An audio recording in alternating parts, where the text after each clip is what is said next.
The theme for this September 2023 issue, Metabolizing Grief to Nurture the Great Turning, grew out of confronting the many tragedies and injustices we on the editorial team and everyone we know are witnessing today, and our struggle to honor and work with our grief in response to it all. Our team was inspired by a quote from Martine Prechtel that one of our members brought to us. Quote, "Metabolize your losses with grief and feed the resulting beauty to life," end quote. We can metabolize our pain for the world, in other words, process, digest, break down, and convert that pain into energy and wisdom, and thereby nurture the great turning. We received a cornucopia of submissions, more than for any previous issue, with an abundance of poetry. Then we faced the very challenging task of choosing what to include in this issue. We had to consult our submission guidelines again and again in making our decisions. Please know that in addition to the heartfelt poetry and essays you find here, there are many more worthy submissions, some of which we may bring to you in future issues.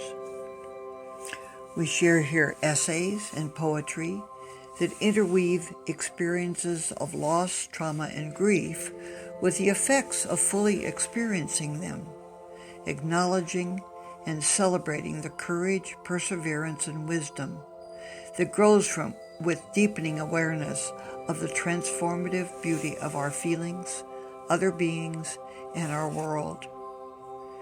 Gratitude can emerge in the midst of pain and loss, as the first stage of the spiral suggests. A poem by Susan Solinsky in the Buddhist practice of Tonglen introduces this section, followed by K.C. Klein's personal essay, Radical Gratitude in the Redwoods, and Catherine Burke's reflections on What Beans Tell Us. A poem by April Tierney, A Progeny of Love, reminds us of the close relationship between love and grief, guiding us into the next stage of the spiral. To honor our pain for the world and metabolize it, we need to recognize and express it. Amelia Brady's poem, Burning River, cries out about an environmental horror. Sky Mendoza and Miras Indira's essay, The Joyful Lament on Pain for the World, explains how the capacity to be with our sorrows in community can bring people back to life, to tend to it again. In her poem, Lament of the Bones, offered in English and Hebrew, Osnat Lev Ari decries the ways we separate ourselves from nature, even in death. Yulia Smagorinsky's essay, The Global Scale of Metabolizing Grief, suggests how releasing our pain to the earth could support Earth's regeneration. Juliana Dinez explores how people's seeming indifference to the suffering in the world is actually a defense against strong, painful emotions in A Vote of Confidence in Human Goodness. Kurt Longsee's poem, Holy Communion, serves as a benediction to this stage of the spiral. Joshua Davies' poem, In My Undoing, carries us into seeing with new and ancient eyes.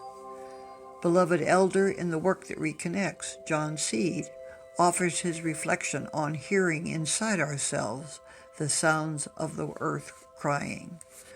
While another longtime facilitator of the work, Barbara Ford, honors uncertainty in her essay and poem, The Empty Bowl and the Alchemy of Uncertainty. In Realigning with Life, NVC visionary Mickey Kashtan shares a series of conversations about needs, impacts, resources, and choice. Stephanie Juhas writes about a magical, transformative council of all beings at Naropa University in a wake-up call. Matthew Straight explores how embracing extinction and stubborn optimism can free us to act on behalf of life. And Molly Fisk closes this section with her blessing poem explanation. Going Forth opens with a poem by Ted Kaufman. We practice to love all the people. In Metabolizing Grief and Mental Health, a provider's perspective, Sarah Thorson and Krista Gaston tell us about their collective of mental health professionals facing the challenges of global crisis. The second part of an interview with Michael Wellman focuses on resistance, reskilling, and remembering as dimensions of the Great Turning. In her essay and poem, Lighting a Candle, Judy Meyerson proposes a simple practice to bear witness to our collective grief, while Barbara Whitfield shares her practice on taking a poem for a walk. Nicholas Tippins offers us 11 ways of grieving in a concluding poem. Evolving Edge features a letter to facilitators by Priyal Shah, helping us all to see how the work that reconnects has inadvertently created spaces of marginalization, exclusion, and oppression, and what we can do about it. In our resources section, Anna Switzer offers a new practice, Wander with a Question. Allie Pickett shares a song that reconnects, the lyrics of which came to her during a 5-week online Work That Reconnects workshop. Karina Lutz recommends 3 poems on the web that relate to our theme. Jeff Connett's Bestiary for the End Times, Ugandan artist Maya Adams' visual poem, Climate Changed, and Natalie Diaz's Alchemy Horse. And the network news section introduces a new weaver and announces the upcoming Gaian gathering. We hope you find food for heart, mind, and soul in this issue, as together we metabolize our grief and rage and fear and despair for the world to nurture the great turning to a life-sustaining, just, and thriving world for all humans and all life.